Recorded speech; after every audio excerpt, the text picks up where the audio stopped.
Picture this, little boy sitting on the steps at home, footy in hand, waiting for his dad to come home to play kick to kick.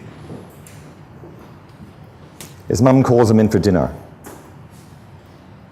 Dinner. Dad's not home. He mooches in disconsolately and says, "Where's Dad?" "Oh, darling, Dad's probably detained at work. He's busy, he's a manager, you know how it is." He wasn't very impressed. The little boy was to discover later that his dad suffered badly from depression. Very badly.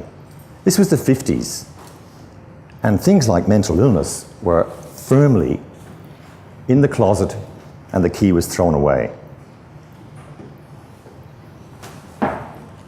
Fast forward 60 years, the boy's now a man. He's sitting, reflecting. He's reflecting on how his relationship with his dad would have been had his dad not been mentally ill. He reflected on how mental illness tears families apart, that people go to their graves long before their time through suicide. He reflects on the fact that mental illness doesn't discriminate.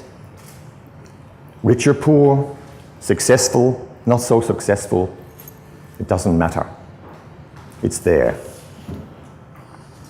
We live in a more enlightened era now, but there's a lot of stigma still hanging around the edges. The boy was later to find that he indeed had major depression as well. He presumed it must have been the genes. What's in the genes? That little boy is me. When I was asked by a friend recently, "Have you done your best work yet, David?" That was a bit of a daunting question. I had no idea, but I suspected not.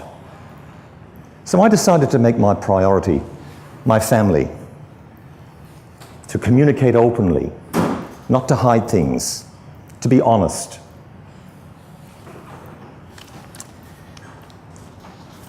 I didn't want any skeletons in the closet like we had back in the 50s.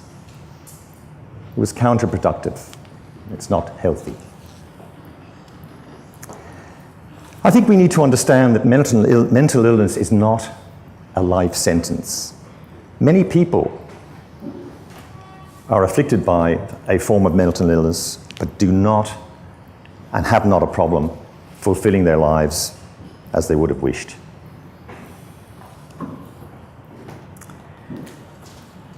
I think in society we need to be vigilant. We need to keep our eye on our family, our friends, our loved ones, our work colleagues,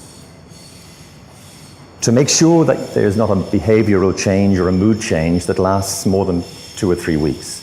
Because if there is, there's some possibility a person may be approaching a depressed time. You're there to help. Ask the question, are you okay? Reach out. Talk, particularly males. We're not great at communicating, guys. I think women are hardwired. They're wonderful. They talk and talk and talk. In itself, that's a very, very positive thing.